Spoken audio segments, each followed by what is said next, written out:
నేటి దినమునకై ఏర్పాటు చేయబడిన పాత నిబంధన పాఠ్యభాగముగా లేవియాకాండము 13వ అధ్యాయము 12వ వచనము నుండి 39వ వచనము వరకు.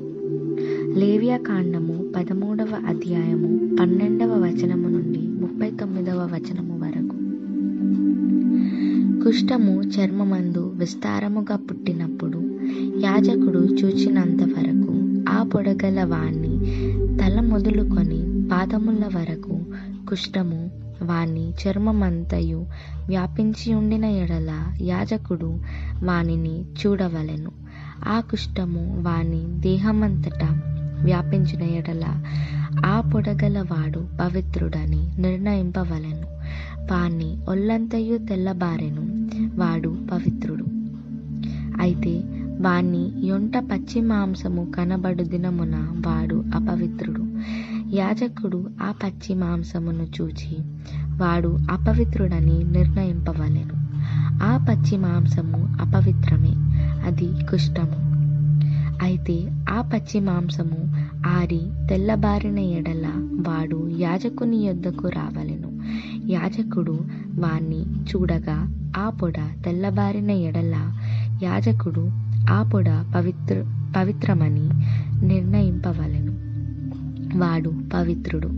ఒకని దేహ చర్మమందు పుండు పుట్టి మానిన తరువాత ఆ పుండుండిన చోటను తెల్లని వాపైనను తెలుపుతో కూడిన ఎరుపు రంగు గల పొడగాని నిగనిగలాడు తెల్లని పొడగాని పుట్టిన ఎడల యాజకునికి దాన్ని కనపరచవలెను.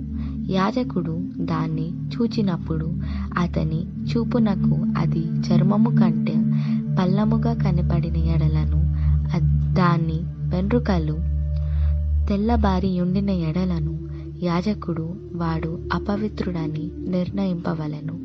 అది పుంటి వలన పుట్టిన కుష్టుపొడ.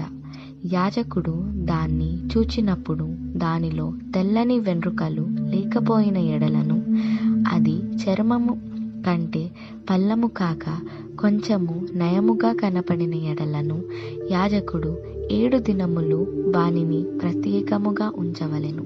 అది చర్మమందు విస్తారముగా వ్యాపించిన ఎడల యాజకుడు వాడు అపవిత్రుడని నిర్ణయింపవలెను. అది కుష్టుపొడ. నిగనిగలాడు పొడ వ్యాపింపక అట్లే ఉండిన ఎడల అది దద్దరు. యాజకుడు వాడు పవిత్రుడని నిర్ణయింపవలెను. దద్దురు కలిగిన దేహ చర్మమందు ఆ వాత ఎర్రగానే గాని తెల్లగానే గాని నిగనిగలాడు తెల్లని మచ్చగానే గాని యుండిన ఎడల యాజకుడు దాన్ని చూడవలెను. నిగనిగలాడు ఆ మచ్చలోని వెంట్రుకలు తెల్లబారిన ఎడలను అది చర్మము కంటే పల్లముగా కనపడిన ఎడలను అది ఆ వాతం వలన పుట్టిన కుష్టుపొడ. యాజకుడు వాడు అపవిత్రుడని నిర్ణయింపవలెను. అది కుష్ఠము. యాజకుడు దాన్ని చూచినప్పుడు అది నిగనిగలాడు మచ్చలో తెల్లని వెంట్రుకలు లేకయే గాని చర్మము కంటే పల్లముగా నుండకయే గాని కొంత నయముగా కనపడిన ఎడల యాజకుడు 7 దినములు వానిని కడగా ఉంచవలెను. 7వ నాడు యాజకుడు వాణ్ణి చూచినప్పుడు అది చర్మమందు విస్తారముగా వ్యాపించిన ఎడల వాడు అపవిత్రుడని నిర్ణయింపవలెను. అది కుష్ఠమే.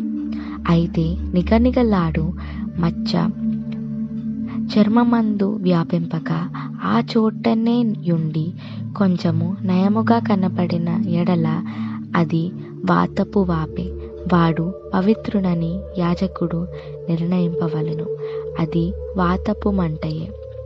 పురుషునికైనను స్త్రీకైనను తలయందేమి గడ్డమందేమి పొడ పుట్టిన ఎడల యాజకుడు ఆ పొడను చూడగా అది చర్మము కంటే పల్లముగాను సన్నమైన పసుపు పచ్చ వెంట్రుకలు కలదిగాను కనపడిన ఎడల వాడు అపవిత్రుడని యాజకుడు నిర్ణయింపవలెను. అది బొబ్బ, తల మీదనేమి గడ్డము మీదనేమి పుట్టిన కుష్ఠము. యాజకుడు ఆ బొబ్బైన పొడను చూచినప్పుడు అది చర్మము కంటే పల్లము కాని ఎడల, దానిలో నల్ల వెంట్రుకలు లేని ఎడలను, యాజకుడు ఆ బొబ్బైన పొడ గలవానిని 7 దినములు ప్రత్యేకముగా ఉంచవలెను. 7వ నాడు యాజకుడు ఆ పొడను చూడవలెను. ఆ బొబ్బ వ్యాపింపక యుండిన ఎడలను, దానిలో పసుపు పచ్చ వెంట్రుకలు లేని ఎడలను, చర్మము కంటే పల్లము కొని ఎడలను, పల్లము కాని ఎడలను వాడు క్షౌరము చేసుకొనవలెను. గాని ఆ బొబ్బ క్షౌరము చేయకూడదు. యాజకుడు బొబ్బగల వానిని మరి 7 దినములు ప్రత్యేకముగా ఉంచవలెను. 7వ నాడు యాజకుడు ఆ బొబ్బను చూడగా అది చర్మమందు బొబ్బ వ్యాపింపక చర్మము కంటే పల్లము కాక యుండిన ఎడల, యాజకుడు వాడు పవిత్రుడని నిర్ణయింపవలెను. వాడు తన బట్టలు ఉదుకుకొని పవిత్రుడగును. వాడు పవిత్రుడని నిర్ణయించిన తరువాత బొబ్బ విస్తారముగా వ్యాపించిన ఎడల, యాజకుడు వాణ్ణి చూడవలెను. అప్పుడు ఆ మాద వ్యాపించి ఉండిన ఎడల, యాజకుడు పసుపు పచ్చ వెంట్రుకలను వెదకనక్కరలేదు, వాడు అపవిత్రుడు. అయితే నిలిచిన ఆ మాదలో నల్ల వెంట్రుకలు పుట్టిన ఎడల, ఆ మాద బాగుపడెను, వాడు పవిత్రుడు. యాజకుడు వాడు పవిత్రుడని నిర్ణయింపవలెను. మరియు పురుషుని దేహపు చర్మమందేమి, స్త్రీ దేహం చర్మమందేమి నిగనిగలాడు మచ్చలు, అనగా నిగనిగలాడు తెల్లని మచ్చలు పుట్టిన ఎడల, యాజకుడు వానిని చూడవలెను. వారి దేహ చర్మమందు నిగనిగలాడు మచ్చలు వాడి యుండిన ఎడల, అది చర్మమందు పుట్టిన యొక్క పొక్కు, వాడు పవిత్రుడు. ఈ కొద్ది వాక్యము దేవుడు దీవించును గాక.